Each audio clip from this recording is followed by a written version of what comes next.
things. This meeting is being recorded. Right, so we tried to discuss last week about competing with information technology. And we tried to discuss several things when it comes to using technology or information systems to compete in business. And we tried to understand that without the use of effective technology or information systems in your business today, the business will struggle to be able to survive. So it is very, very important that we understand the use of technology to support our business and then our business strategies. We did understand that technology is no longer an afterthought of our business processes and the business strategies, but rather they are the main cause and drivers of every business processes or activities.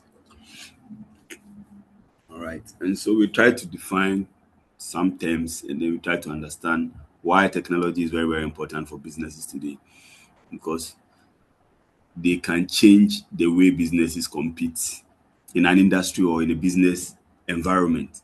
For you to be able to compete with the help of technology, it can help you to be able to what? Have your market share, increase your profits. And we need this technology to support in every functional area of the business that we run. So last week, and then we also discussed about Michael Porter's 5 forces, in that for you to be able to survive in an industry, whether academic industry, transport industry, procurement unit, for you to be able to survive, for you to be able to have a lot of suppliers who supply you of your raw materials that you need for your production, there are certain forces that you need to be able to fight against in order to survive. Right. And then he gave us these 5 forces, and then how they operate. And in this technological age, we are trying to combine how information systems or information technology also has influenced these 5 forces. How is technology influencing these 5 forces? It has created a lot of competition in the industry. So competitors in the same industry, if one begins to use technology and then the other is not using technology, then he will have an advantage. He can use technology to reduce the cost involving customers reaching out to him or her or to the business. And therefore, price war still continues, because as I am using technology, it's helping me to reduce the cost involved in selling my product or reaching out to my customers. The next company will also try to use technology. And then as we begin to use technology, price war begins to flow. Because retaliation, I also do this so that my customers wouldn't have to suffer. I also do that so that my customers will have this. I also do this so that my customers will, and it becomes difficult in the environment.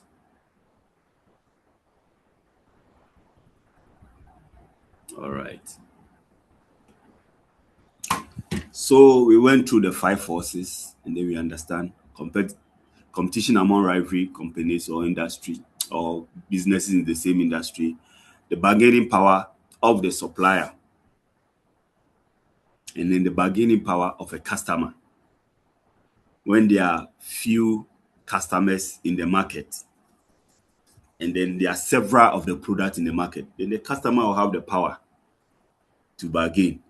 And with the use of technology today, customers have power over businesses because they can sit in the comfort of their homes, especially airline industries.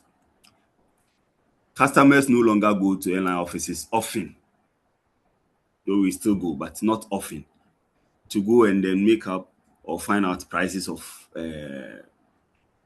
tickets if they want to travel. They can sit in the comfort of their room, search online, and then identify the cheapest airline and then their routines, and then they can just book without any stress. And this is giving customers the bargaining power. It is forcing the industry to reduce its prices, because if you don't, your company will collapse. And then supplier, if the supplier is only one or few suppliers are in the market, and then customers are a lot, then the suppliers or the supplier will have the power to bargain and increase prices. If there's only one university in Ghana here, then the university will have the power to charge any amount of fees they want to charge. It's either you are going there or you stay home. So bargaining power of the supplier. And then threat of new entrants when a new industry or a new business is coming into the industry. And it happens when the startup is very low. If you don't need much money to start such a business, then easily you can be able to enter into that industry. So that is also threat that he spoke about. And then threat of what? Substitute product or services. When there's similar product in the market, you understand, but they offer quality and then better services than the existing company or the other company or the company you deal with, then you prefer to choose the other company against your organization. So these are some of the things. And they also spoke about some external forces that can also force you to change your strategy that you have developed, right? And this include what? Disruptive innovation, when technology begins to cripple or find its way into an industry.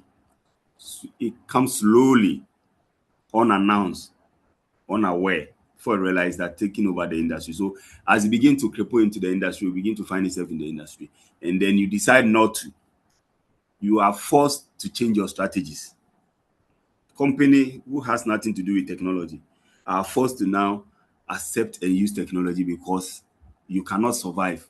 You need to change your strategies and have a new strategy that can help you to survive in the industry.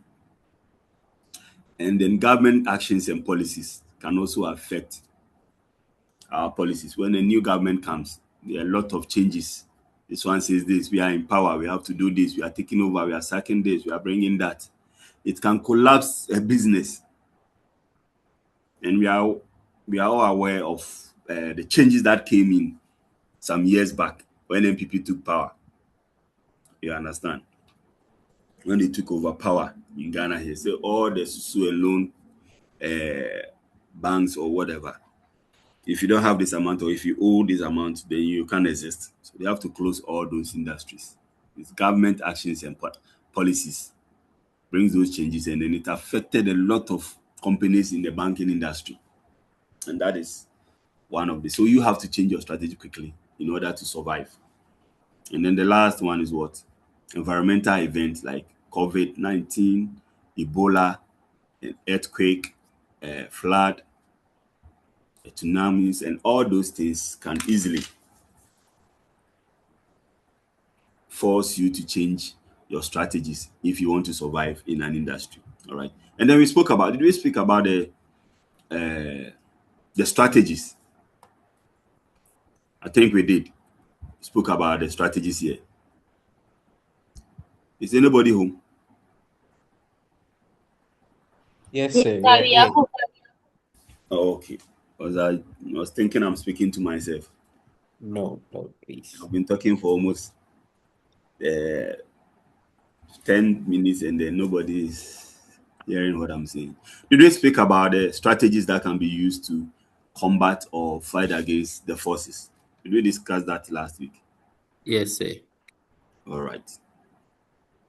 So we'll continue. So there are strategies that Michael Porter came up with that can help businesses to be able to what? Fight against or counter these forces. All right. And then he gave us 5 also.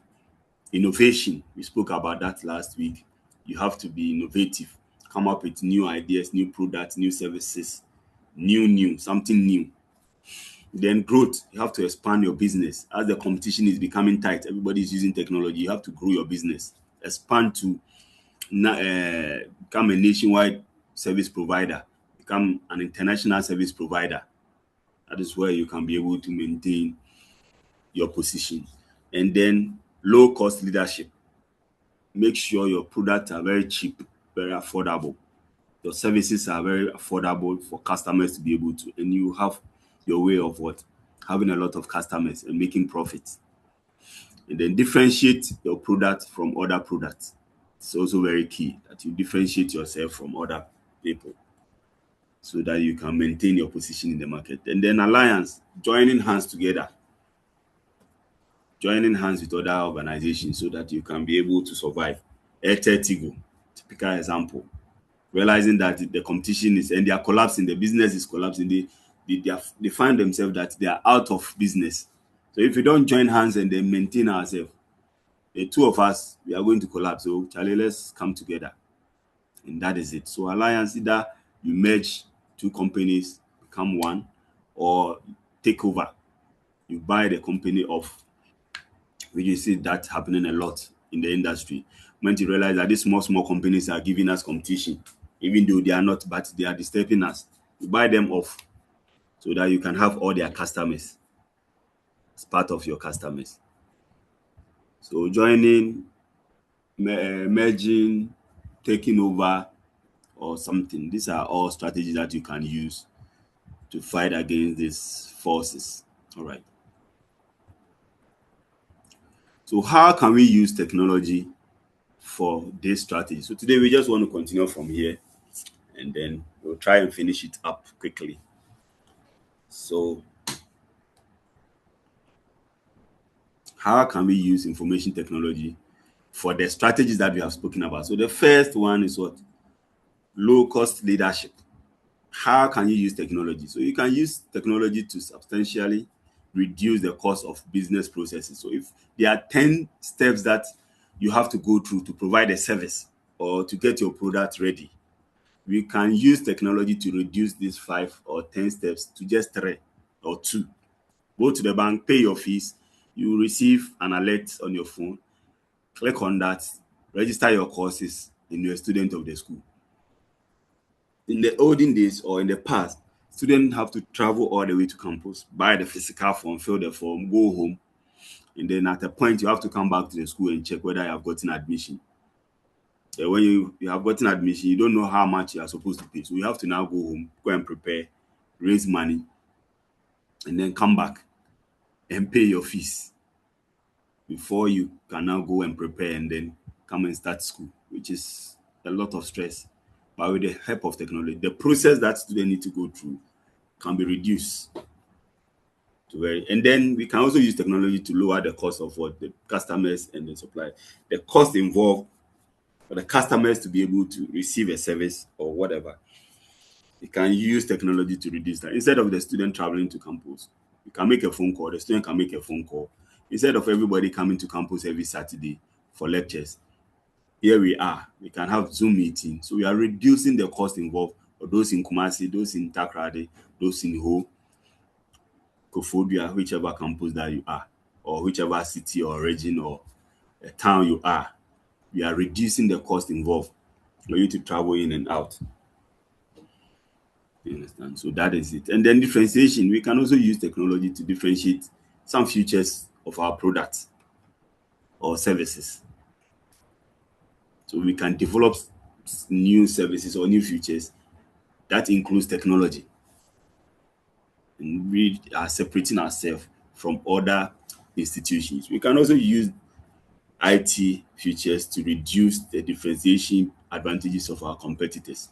So we can also use technology to reduce the advantages of our competitors. They have some kind of advantages because of the use of some technological tools or whatever. We can also try to use this technology to reduce the advantages they have over us so that we can get close. So we can also use technology to focus product and services at selected market niches. So we can use technology to focus, like iPhone. They don't focus on everybody. They have a target niche of the market. These are our targets. We are targeting businessmen, the rich guys. And we are giving them, because as a top class businessman, he wouldn't use any Android phone. When he knows he deals with most of his activities or he deals with most of his clients on his phone or his technology devices. He wouldn't use any, but he wants to use iPhone that can protect his activities. And that is why iPhone, because their focus is on what? Security of information on your phone. How difficult can somebody have access to? Even when somebody steals your phone, it's difficult for the person to be able to go into the phone and then have access, unless the person decides to what? Remove the part and sell the part. But getting access to the phone and all that, you find it difficult. And that is, so you can use technology to focus on the target group. And our focus is on university students. Our focus is on this. Our focus is on that. So some of the phones focus on what? The normal average people, techno, and all those phones. Like, oh, we want everybody to own a phone.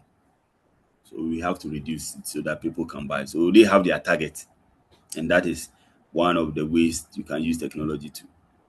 And then innovative, to be innovative, create new products and services that include IT components.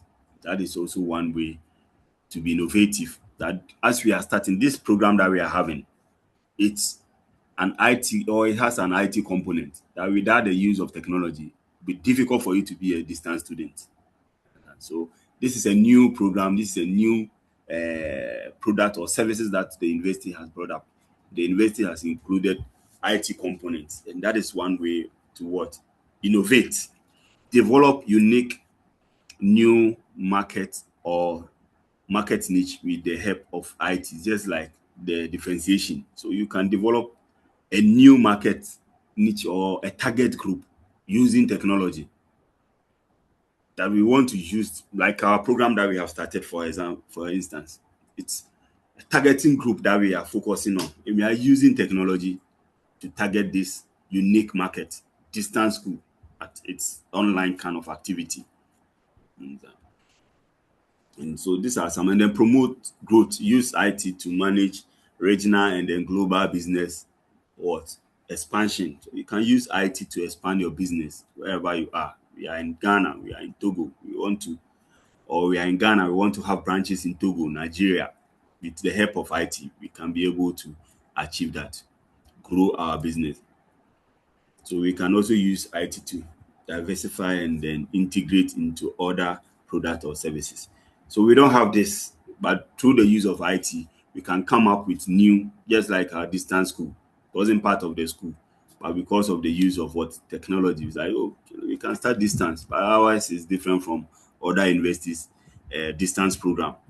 We want to use this to differentiate and then make it look attractive. Develop alliance, use IT to create virtual organizations or business partners. So you have different business partners. So you can use IT to be able to create that kind of environment where you don't need to travel to have discussion with your business partners, but you can do everything virtually. So everything that you do, is based on technology. We communicate with these people through technology. We send them emails, we sign this, we do that through the use of what? Technology. Okay. So we can also use other competitive strategies to be able to what? Gain our market share and then grow our business. What are some of these strategies that we can use? One of these strategies is to lock in customers and then suppliers. You can lock your customers in your business. That is one strategy. That you do several things for your customers in such a way that without your services, they don't want to go anywhere. Like there are some food joints. If you want to eat fufu there, is that this is where I go in to eat my fufu. Without this place, I won't eat fufu. I'll be home. That is, you have locked them. So when you decide that 1 week you are not preparing, their customers will wait. 1 week I won't eat fufu until Mansa comes. I'm not eating fufu. Until this food is available, I'm not eating any food. You understand? Oh, if it's about shoe there, this is where I buy my shoe.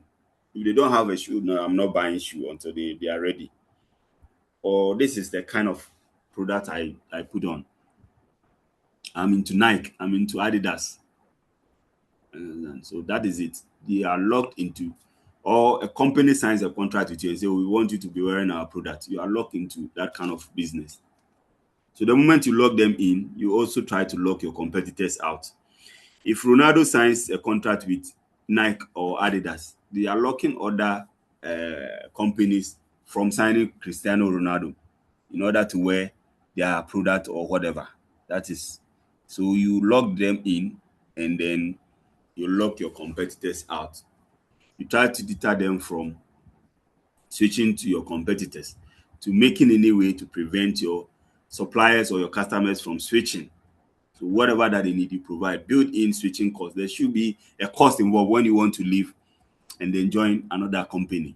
You have to spend or you waste a lot of money. It becomes difficult for you to. The moment there's a switching cost, it becomes difficult for you. For instance, there are companies in Ghana here that, or like banks, they give you a loan. Here's some amount of loan. You say, oh, you can pay it bit by bit. You will deduct that from your salary. It's very simple. They have locked you in there.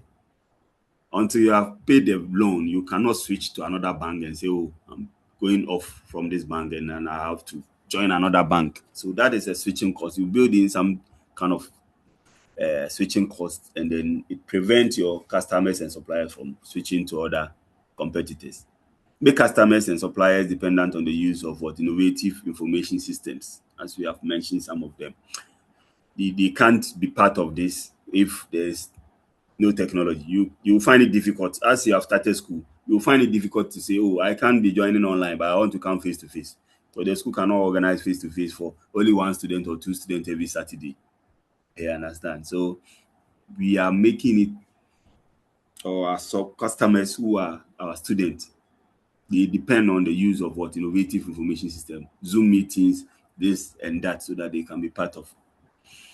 The barriers to entry discourage or delay other companies from entering the market. One of the ways to do that is to delay them. Glow coming to Ghana, those who work in telecommunication companies, you know how these telecommunication or telecom companies try to delay Glow from coming into Ghana. So Ghanaians got fed up with Glow when they came in. So you delay them or you discourage them. You think, oh, this thing is not this, so this thing you can't do that. This thing, do whatever that you can do. So these are barriers that you can build so that new entrant doesn't come into the market easily. If they will find it very difficult to come in. All right. And then increase the technology or investment needed to enter into a market or an industry. When the money involved in getting certain technological tools to enter into a market is very, very expensive or is very difficult to get, then companies will find it difficult to come into that industry. Like, you want to organize weekend lectures, everything is Zoom. People have to buy data. People have to do this. Like, hey, we need to buy a server. We need to have a platform called MLS or LMS, where students will go in and then download slides and do this and then submit the assignment. And how do you have the equipment to maintain that? Do you have the staff to maintain that? It's not easy to start an online school. So it becomes difficult when you invest, and when people find it difficult to invest or the investment is too high, then you are preventing them from coming into the market. So include IT component in products. So make substituting competing product more difficult. So your product that you are coming up with, the services that you are rendering, you need to include IT component in these services, so that when there's a substitute product in the market or service in the market, they will find it difficult to copy or do the same thing that they're doing, because there's an IT component which requires a lot of investment in order to be able to do that. Leverage investment in IT. Develop new products or services not possible without the use of what information technology. So come up with products. Our distance program, it is impossible to have such a program without the use of information technology. 90-something% of whatever we do is based on technology. To have access to your materials, you need to go on the learning management system to get access to those materials. To do this, you need to be able to use Zoom. To do this, you need to be able to have a phone or a laptop. You need to be so it is very difficult for a substitute product like another university to start the distance program, because we have invested a lot in technology, and this can never happen without the use of technology. We can never have this distance program without the use of technology, and that is what we have to leverage on investment in IT. Spend a lot of money of your resources on technology. Then customer focused business. What is a customer focused business? So what is the business value in being a customer focused? When we said a company, or when we try to say a company is customer focused, it means the company tries to keep customers loyal. Customers are loyal to the business. They are comfortable with the business. They enjoy the services that they receive. They are very happy with whatever that they get from the company. All right. So keep them loyal whenever they need a service. It is your company that they are coming to. That is a customer focused business. Anticipate the future needs of the customers. It is very, very important that you always anticipate what the customer will need as the distance school is running, based on student requests and based on student issues and then suggestions. The department is always thinking about what? The future needs of the distance school. So we are always anticipating, what can we do? What can't we do? What can we add to this? How do we do it? How do we multiply it? How do we, in the next 5 years, where do we want to be? How will students or the distant program be? What are some of the things that they will expect from the school? You have to be thinking. So anticipate the needs of your customers. Respond to customer concerns. Sometimes when customers are complaining, so you people, you like complaining too much, everything. Why? We are tired of you. No.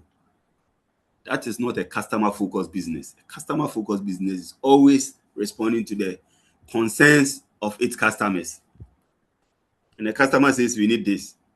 They try their best and find way of what? Getting it solved. Provide top quality customer service. As a customer-focused business, you need to be able to provide top quality customer services. The customers are always satisfied with the services they receive. So we are happy. Oh, it is okay. Oh, it's this. Yes, that is what we wanted. And it's helping us, even though it's this, but we are happy with this. That is top qualities. Oh, the venues were very nice. Oh, when we went in there, they were happy with us, the way they smile with us, the way they laugh with us. Like, that is it. Customer or providing top quality customer services. Then focus on customer value. It is always very important that you focus on the values of your customers. The customer placing value on your customer is very, very important. And then how do you determine the customer value? So quality and not the price has become the primary determinant of value in any services that we provide. That the quality of the service we provide determines or has become the primary determinant of value.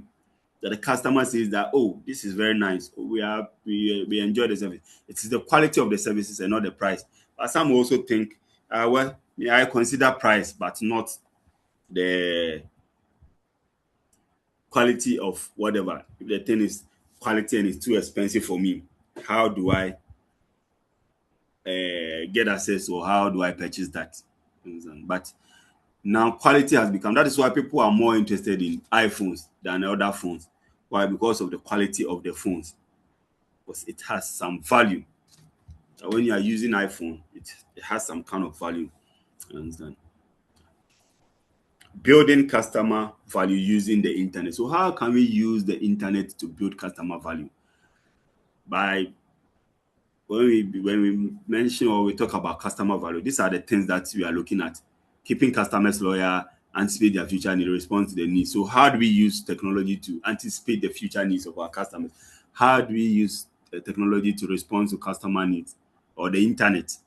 So because we are using the internet or we are using technology, our coordinator can easily go in and then have access to the customer data. He is aware of all the students who belongs to accounting, procurement and logistics, transport, supply chain management. He knows. So the customer data, he can use the tools to build that, create a database for all the customers, all the students, level 100, level 200, level 300, top-up students, and all that. We can use technology to create that. So whenever you need information, you can easily go in there and then just type in the details of the person, and then you can have the information. And then the transaction, the program that the students are offering, we can also have that in our database. So you can be able to go in there and then check. The staff at the distance department can easily go in and then find out. So you come in and mention your name. My name is Joseph. And then your index number. You mention your index number. Quickly, they know what program you are offering, when you started the school, and all that. So we can use technology to be able to link up and have service. So when we talk about the internet, there are three different aspects of the internet that we need to understand. We have what we call the intranet, the extranet, and then the internet. So the intranet is basically a network that is used by the organization and its employees, right? So in this case, everybody's supposed to have a username and then a password. And if you are not a staff of the organization, you cannot be able to have access to these services. Like our emails, if you are not a staff of the university, you wouldn't be able to have access to the emails. You need to have a username and then a password to log in, so that you can be able to have access to internal communication and things that is just within the university. And then we have the extranet, which is a network that is used by the organization and then its customers and suppliers. So the organization and then its third party partners, customers, suppliers, and then other partner institutions. So we use this platform to be able to communicate. So it also has a username and a password. If you are not a customer of the university, you wouldn't be able to have access to certain information in the university. You guys are customers of the university. That's why you have an account that helps you to be able to log into the university system and then have access to some information and be able to communicate with the university.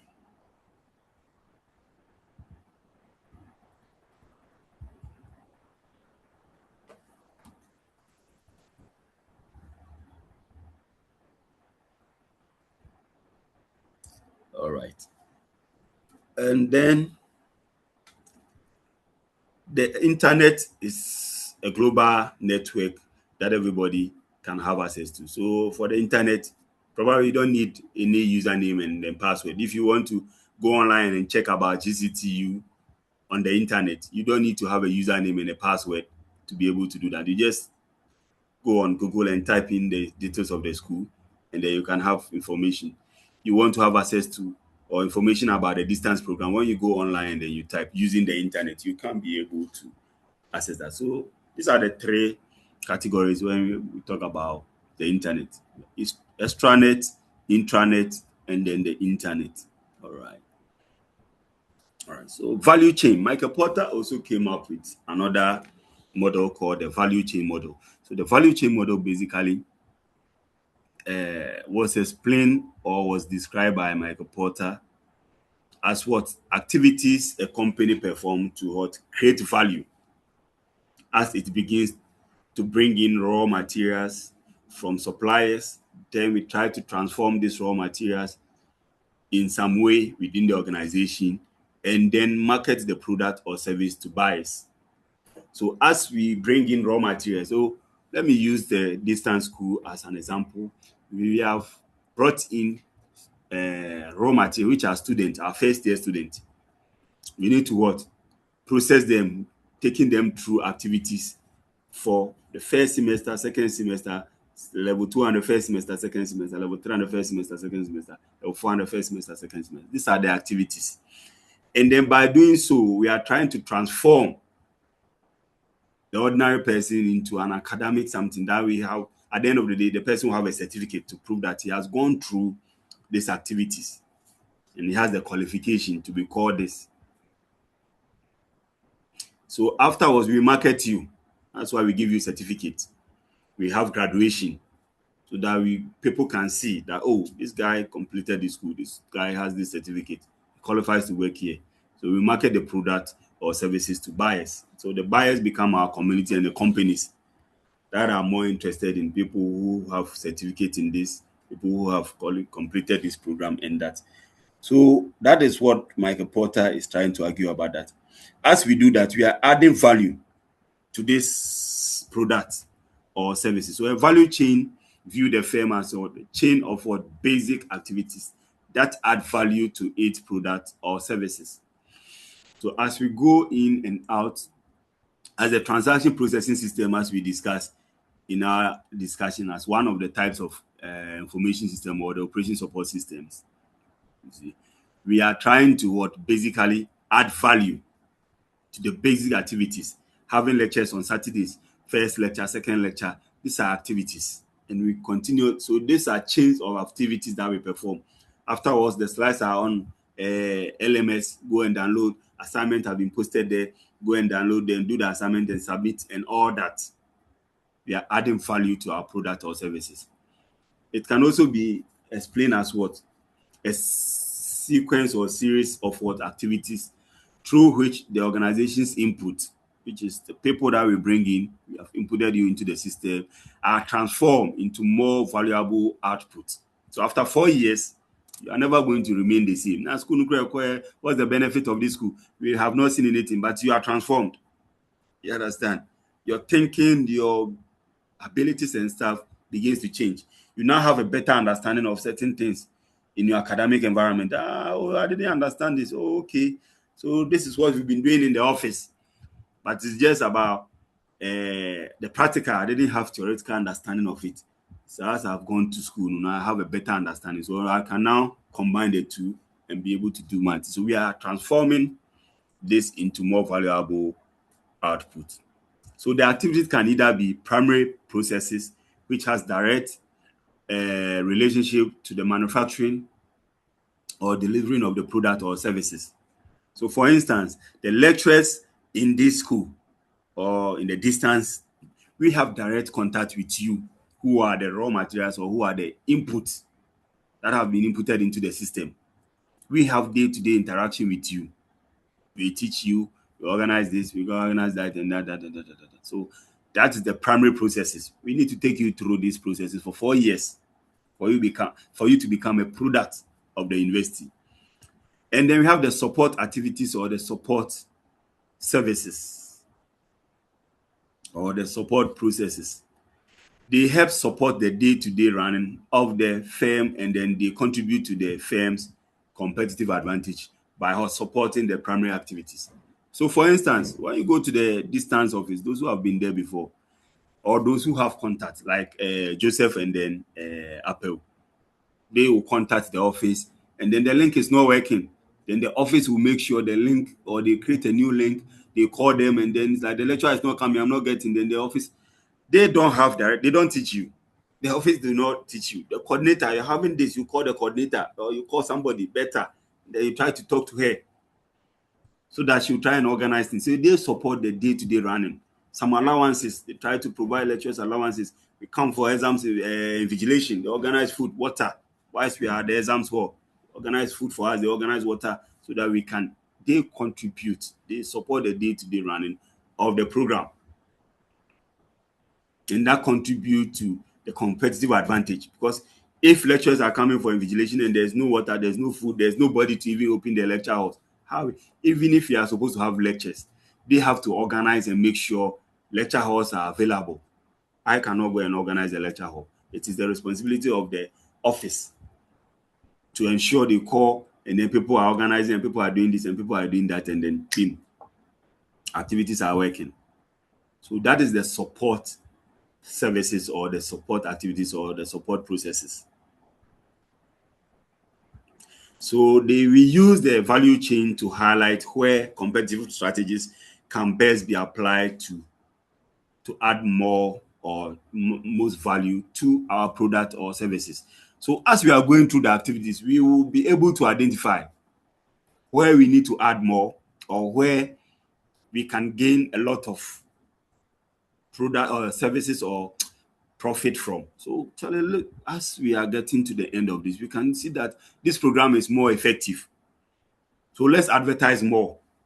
Let's invest more, because we can get a lot of students. People are more into this and more into that. It is through the value chain that you can be able to identify all these advantages and then take charge and then take over the market.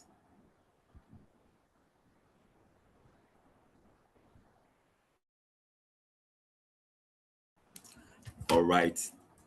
So this is a typical value chain. So the primary activities and then the support processes. So let's look first at the primary business processes, and then how technology or information system can also support us to be able to achieve that. So the first part is what? The inbound logistics. So we can use the automated just-in-time warehousing system to monitor.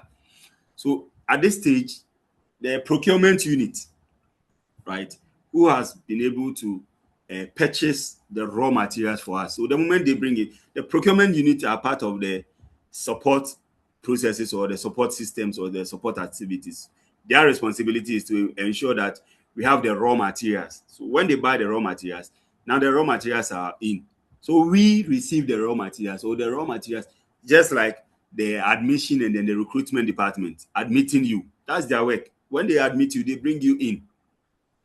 So we take charge, organize orientation for you, let you know what's going to happen in the school for your next 4 years and whatever. The moment they are done, that's their work. So we receive the raw materials. That is the inbound logistics. Then we can use the just-in-time warehousing system to just group the students. So this one is doing this program. This one is supposed to be part of this. That is where the real primary activities begins to. So the HODs of the department who have direct contact with you will now organize you into different categories. So we place them in the warehouses, and then now from there we move them to the lecture hall. So we are now moved to the lecture hall, which is the operation. Then we can use the computer-aided flexible manufacturing tools. Like in this case, we can use Zoom to organize our meetings. We can use this to have our lecture halls. We can use the LMS to organize our meetings, post materials, and then the slides, and then the recordings, so that students can easily go in there and have access to these recordings, and then be able to study and then prepare for their exams. So operation, teaching, big thing. So after that, we have taken you through, we move you to the outbound logistics, where we also have another warehouse, where when the product, we are done with the product, we move them to the warehouse and store this product for distribution. So we move the product from the normal. So we use just what we call the online point of sale and then other processing systems to be able to monitor what we have produced and then what has been sent to the warehouse, and then the distribution at the warehouse where the distribution can begin. All right. Then from there, it moves on to the next part, which is the marketing and sales. So we use the targeted marketing systems to monitor and then know where to target and then where to send the products. For instance, if you are targeting institutions after your graduation or when you are graduating, it is institutions that deals with transport, institutions that are into procurement and logistics, institutions that are into supply chain. Those are the places we will target and invite them for your graduation. But we wouldn't be targeting an IT firms, which has nothing to do with the courses that you offered. We need to focus. So marketing and sales. So you have a target, you market your product, and then you sell the product. And then after selling the product, you now go back as the customer service department goes back to the customers and then find out how they received the service, how happy or how sad they were when they received the service. How is it working for them? We need to go back and find out, get their feedback. So we use the customer relationship management system to also monitor and then be able to communicate with our customers and see how satisfied they are. And if you're able to put all these activities in place, it helps you to achieve your competitive advantage. All right. And then let's look at the support processes. The ones that do not have direct contact with you, but they also contribute to the day-to-day running of the production or the activities. So we have the administrative coordination and then support services. All right. That is the distance learning office. We have a lot of people who try to coordinate and then try to provide administrative services for the teaching. So they use the collaborative workflow intranet because it's an internal services that they use. So this is not happening. They communicate with their head. The head also communicates and then all that. So they can be able to coordinate and organize the program in a very nice way. That is basically one of the activities, the administrative office. And then we have the human resource management. After the administrative are putting everything together, they prepare payment, send it to the HR. So the HR will pay, will calculate the number of this, and then send it to the finance office, which will also make payment. Because we need to be motivated.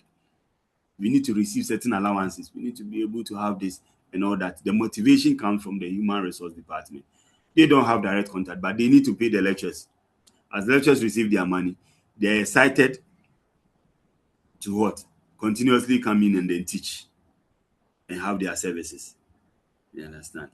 So that is the human resource part. So employee benefit intranet systems to monitor what employees are supposed to or the teachers are supposed to receive, the allowances, any something that they need. And then the technology development, which is for research and all that. So we can be able to research and communicate with our partner institutions to be able to help us to. So we learn. I remember last year, our coordinator organized a training, brought in a professor from University of Ghana.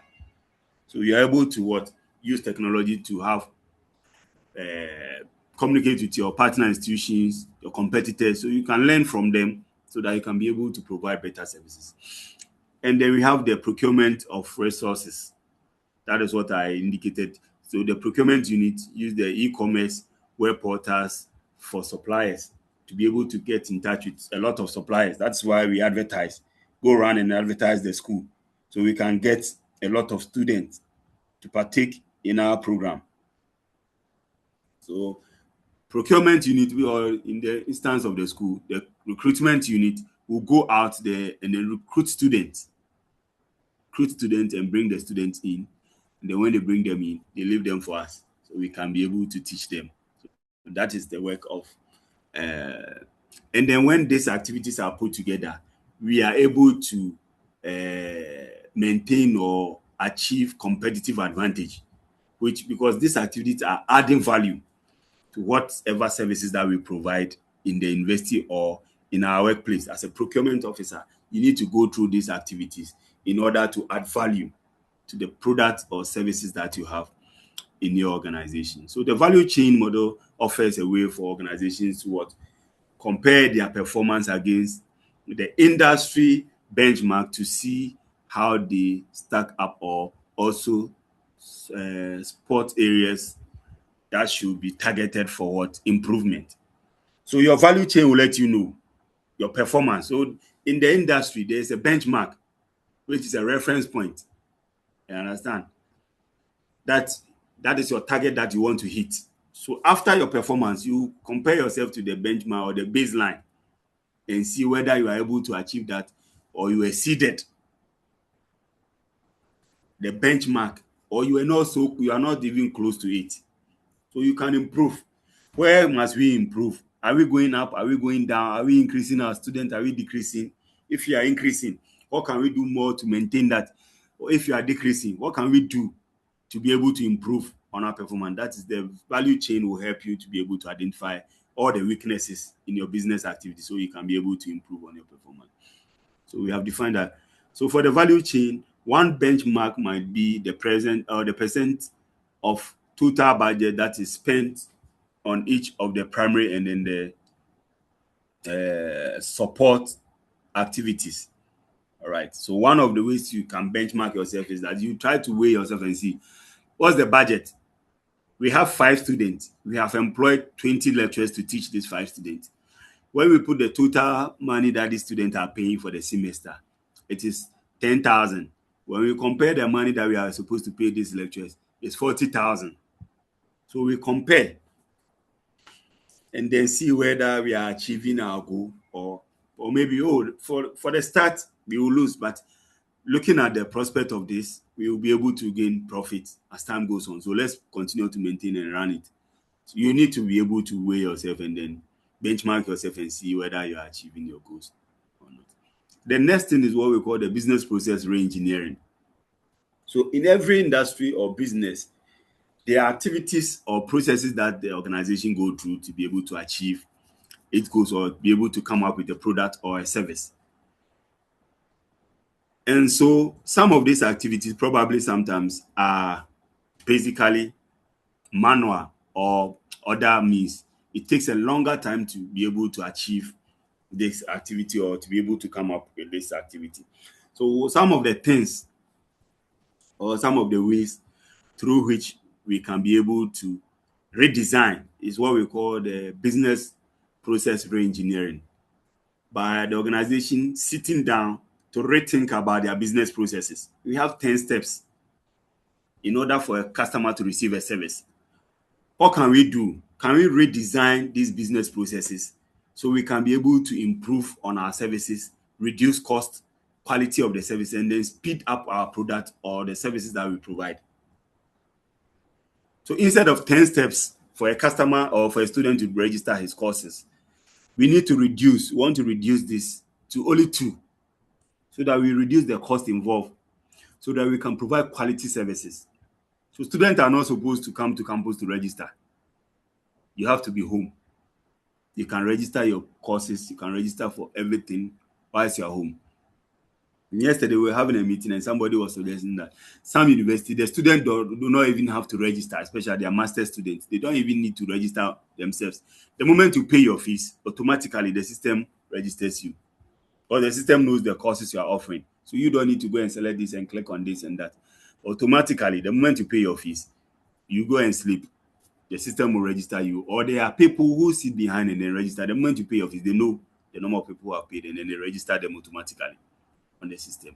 So that is way of what? Redesigning of your business processes. So that the stress of somebody traveling, going to pay the fees, come get a receipt, come to campus, show the receipt to somebody, write on it, go to this office, stamp. You have to think about these processes and redesign it so that we can improve, we can achieve improvement in everything that we do. So this radical redesign called the business process re-engineering is a strategy for what? Making an organization business processes more productive and more profitable. It's a way to become productive. That when you reduce the steps or the stages a customer needs to go through to receive a service, you are becoming productive and you become more profitable. People will want to join your business. People will want to have services with you. People want to be with you. People want to do this. So potential payback is high when the system fails. You understand? Imagine wake up one morning and then, or getting to the end of the semester, that students are supposed to go and revise, prepare for the exams, and then boom, the system is off. The LMS is not working. The cost involved, because all the recordings are gone. All the notes that are there, students didn't download because they can always go there and then read. Now the notes are no more there. The slides are no more there. If there's nothing on the system is not working. The payback or the failure is high. We will have a lot of challenges. But when the system is working, the payback is also high. Now, students can be anywhere on earth and they can still go on the LMS and then access the materials, even the recordings. If you are not able to join, I have the students who are not in Ghana here. As I said, I told you guys to invite people, whether they are in Canada and they still think they want to have their school here in Ghana because they are finding it difficult to have their school here, school outside. They can easily join our product, register, and then be part. So this student sometimes has to go to office when we are having lectures during the weekend. So he can't join the class. After his work in the evening, he sits and then go and then listen to all the recordings and follow up on the recordings. So he will prepare his own notes. So this is the payback, which is very high. Students are benefiting from the LMS. Either we are spending a lot of money to have that or to maintain that, we are still also making progress and we are benefiting from whatever that is happening. All right. So becoming an agile company.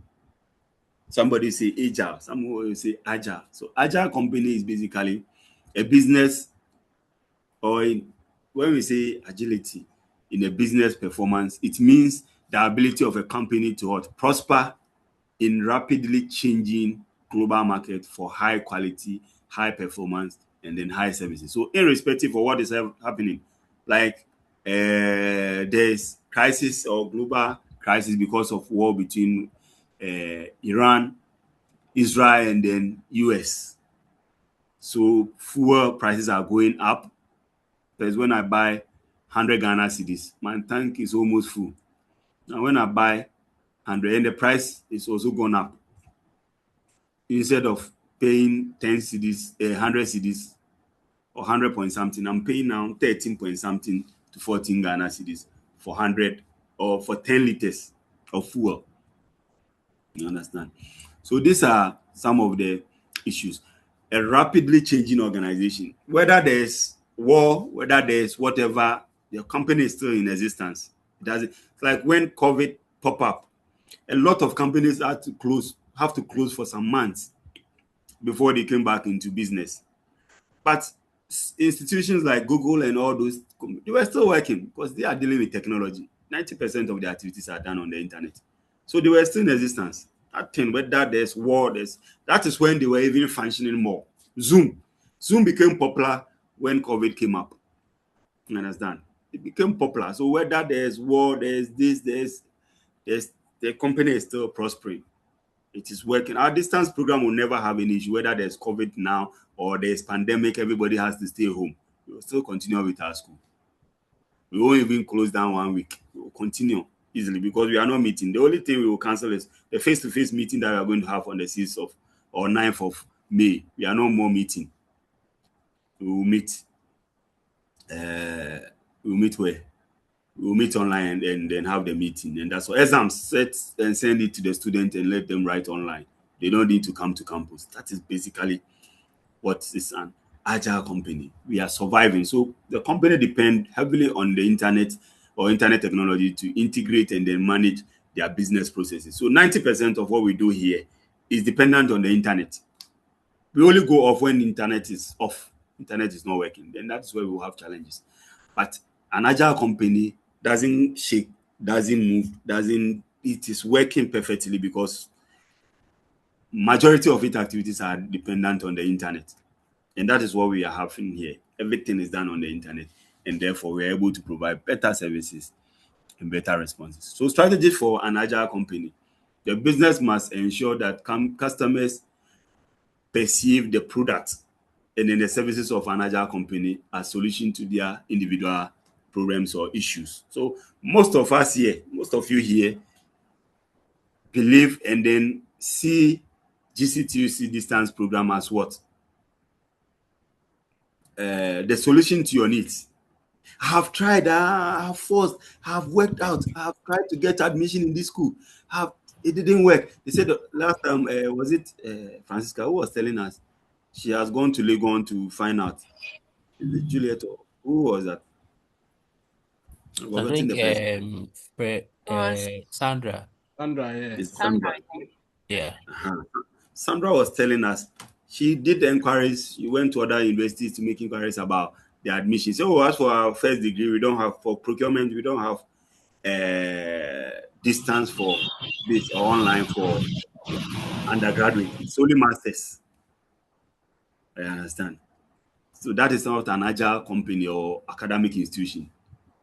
That is not flexible. It doesn't depend on the internet, no. But the moment she contacted, so JTUC has become the solution to her needs, to her problem. Oh, for 5 years, I've been trying. This guy that I spoke to, he said he has tried whatever that he would do. He's in Qatar. He has tried, contacted a lot of schools in Ghana here, this, until somebody told him to contact or speak to to me or something, and then he called me, and then I explained. I said, go online and check. Yes, we can help you. Then he bought a form, and then he's a student. So an agile company, customers perceive their product or the services they offer as the solution to their needs. JTUC Distance School is a solution to your needs.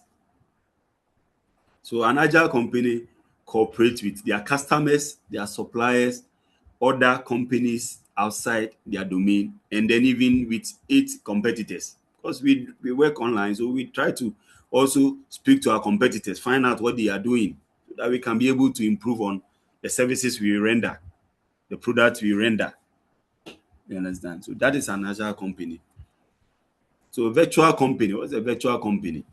A virtual company is an organization which uses information technology to link people, the organizations, and then what? Assets and then ideas. So it's basically just like an agile company. Whatever the company does, it's virtual. Everything is done on the internet. So we are using technology or information technology to link our customers, our employees, the company, and then other companies, and then the assets of the company, and then the ideas together on the internet. So we communicate, we share information. Even our competitors, we use internet. So this is a typical virtual company infrastructure. That whatever that we do, our competitors, we are using technology to reach out to them to find out what they are doing. Our customers, we respond to customer needs through the use of internet. It's very difficult for you to say, oh, I need information about the distance schools. Oh, I'm going to see Madam Bertha on campus. No. You pick a phone and then she'll respond. You send her email, she'll respond. You call coordinator about something. Coordinator is ready to respond. We are using the internet. Virtual institution, virtual department. So our office is just a small office, one small office. But what we are doing great things. You understand? Educating people. In the few years to come, we will be graduating over 1,000 students. You understand? And it's just a small office that we have everything that we do. So internally, we have the extranet that helps the customers, the internal workers to be able to communicate and share ideas. And then we use the extranet to share ideas with our partner institutions and then other institutions and then customers. And then we are also able to respond to customer needs and then whatever that we want to do. Cross-functional teams are able to work together to find out what is happening in the institution and all that. So that is basically a virtual company. That almost everything that the company does is through the use of the internet. And we have several companies like that, like Juju and or Jichi, and then Tonaton. They have small offices, but they are running multi-international businesses and stuff. Customers go in there and then purchase whatever they want to purchase, and then that is it. I have seen this car, I want to buy this car. You communicate with the person, call the person, they meet in an open place, they exchange, then they get their car, they get the document, they pay, and off they go. So basically, that is virtual company. Then how we can compete in an industry using information system, becoming a virtual company, becoming an agile company, rethinking and then redesigning of your business processes are all key areas that you can be able to use to compete in an industry in this global changing environment where we find ourselves and where we do things. All right, so all too soon we have come to the end of this topic also. So that is it. So next week we'll be diving into database for 2 or 3 weeks, and then before we meet for our face-to-face meeting on campus. Because I think next weekend we are not meeting. Yeah, next weekend we are not meeting because of the holiday. Yes, because of the Easter. Yeah. Easter holiday. So we are meeting in 2 weeks' time. Yes. Which is, I don't know when is it. Is it something April? Is it? Which April is that? So it's 2 on the weeks from 11th. today is On the 11th. 11th, yeah.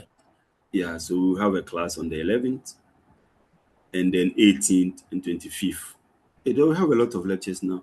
So 11th, 18th, 25th, 2nd, before our face-to-face meeting on the 9th. On the 9th. All right. Okay. So, yeah, so we have 11th and the 18th, we'll go through database. And then maybe on the 25th and then the 2nd, we'll have a discussion on one of the topics. Maybe we'll look at e-commerce or e-business or maybe something. And then when we meet, so I said our face-to-face meeting will be on telecommunication and network. So I'll open the slides a little bit early, or probably I'll open it up during the Easter break, so you can have it as your group discussion. You prepare, and that's what I said is going to be our mid-semester exams. So you prepare, and then we have a presentation. So those who are not physically going to be present, the groups, you need to add them to your groups, and then they also join the discussions. So they contribute to whatever that you do. And then when you come, the group will present, and then we will award the group with marks. All right. Okay. All right. So any question for today?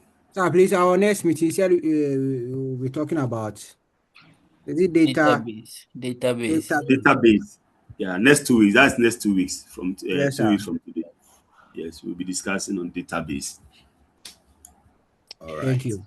Yes, I wanted to ask. Yes, sir. So let's say if I have a company and I want to do all this, do I need to employ someone to do that for me? And who is that person going to be? IT or business analyst or something?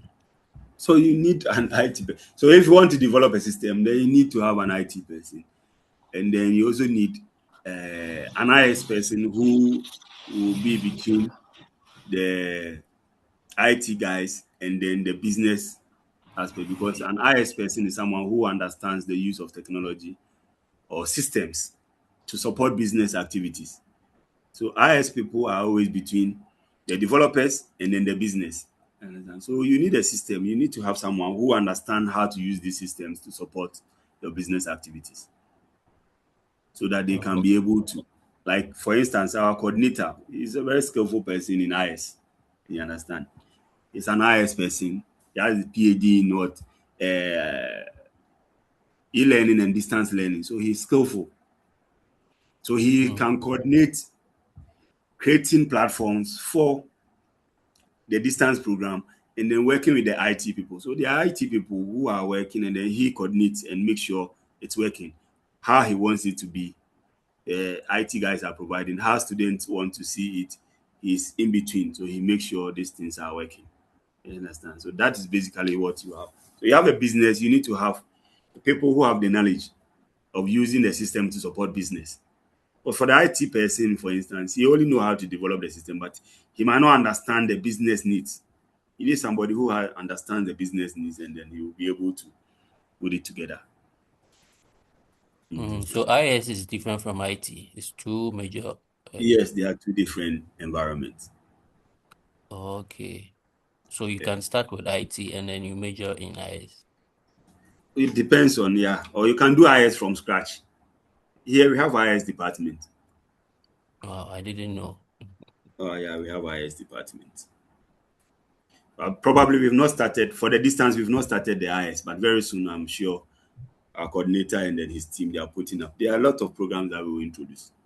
So we have IS department for the undergraduates, and I think we have even completed first and second batch.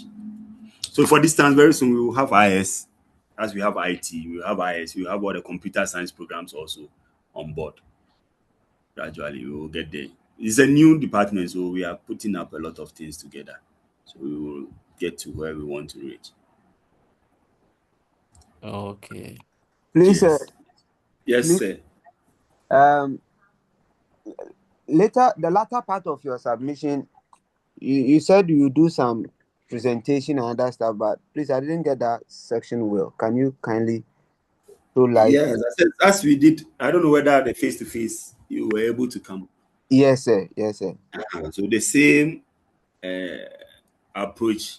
We will sit in our groups. Now we all know our groups, which you've been meeting during the week to discuss on the topics and whatever, so that at least we help each other. You know. So when we meet for our face to face, that's what we are going to do. We will sit in our groups. We will just summarize what we have been reading for the topic. The topic will be open up on the portal very soon on telecommunication and network. Then you read the slides, prepare your own PowerPoint slides, and then come and share. That time we will have a lot of time because you've already prepared yourself.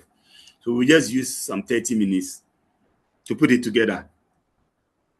And then when we are done, we just start the presentation so that each group will have about 20 minutes or 10 minutes or 20 minutes to do the presentation on the topic and then tell us what they have learned and then how is it related to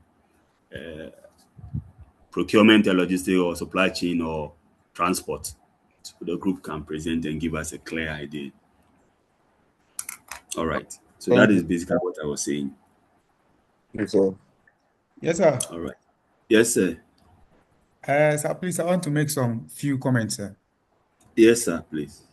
Yes, sir. Please, with this internet and electronic system, it helps industry organizations to do e-commerce, e-purchasing, and e-trading, which helps a lot, and then reduce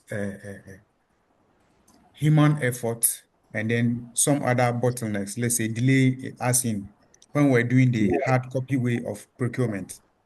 Yes. Yes. Number two, the virtual market it brings the market to our doorsteps. So you sit in your office, you order for some pastries, some food. Within some minutes, Seconds.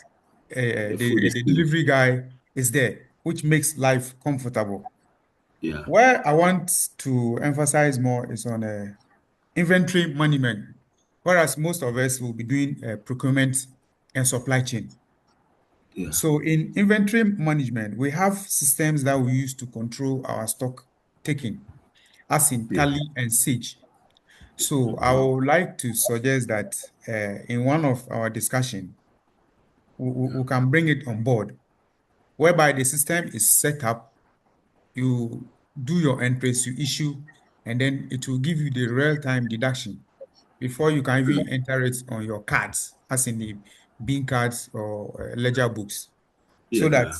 that will be the first reference point, and then also help you in the control of your stocks. Your Thank you, stocks. sir. Thank you very much. Yeah. So basically, we will be going through such things as we go on with our discussions and stuff. Yeah. So that is basically it for now. Right. So thank you for your contribution. Please, any more contribution or Yes, sir. question Sir, or please, the database, will you get a slice on the LMS? yes, I will have it there. Okay, sir. Thank you. You're welcome. All right. Okay, any more question?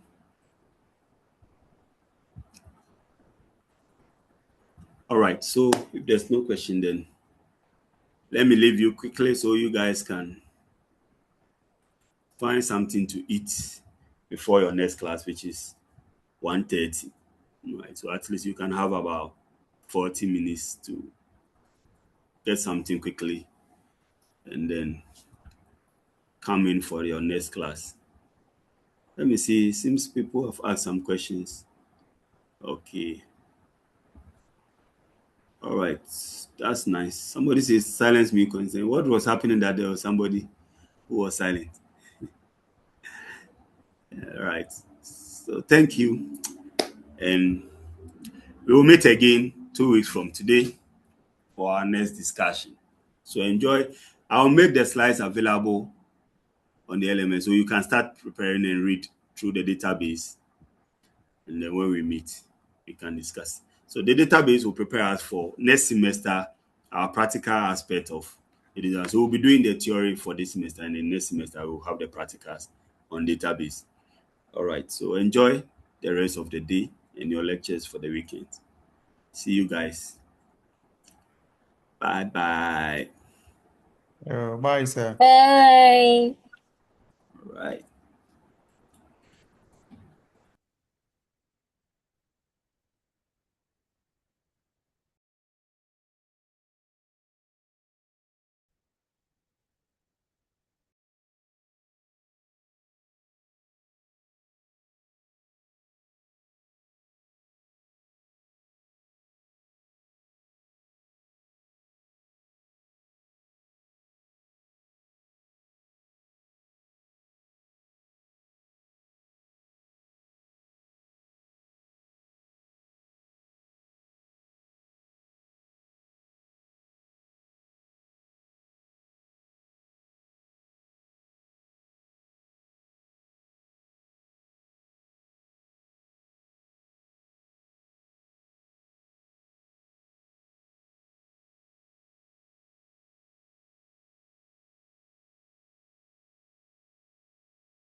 And man say you won't yeah. You man blind you into the sense that sometimes you don't even thinking about your own welfare.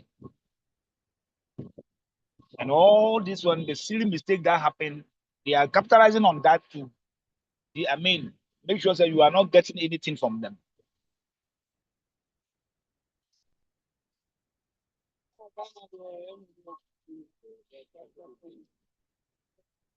And yes, I'm going to can say, oh,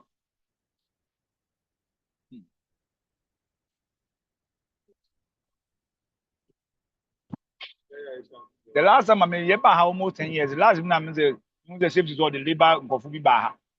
Oh, yeah, boy, there were hina waba my blessing. Toku ye boa.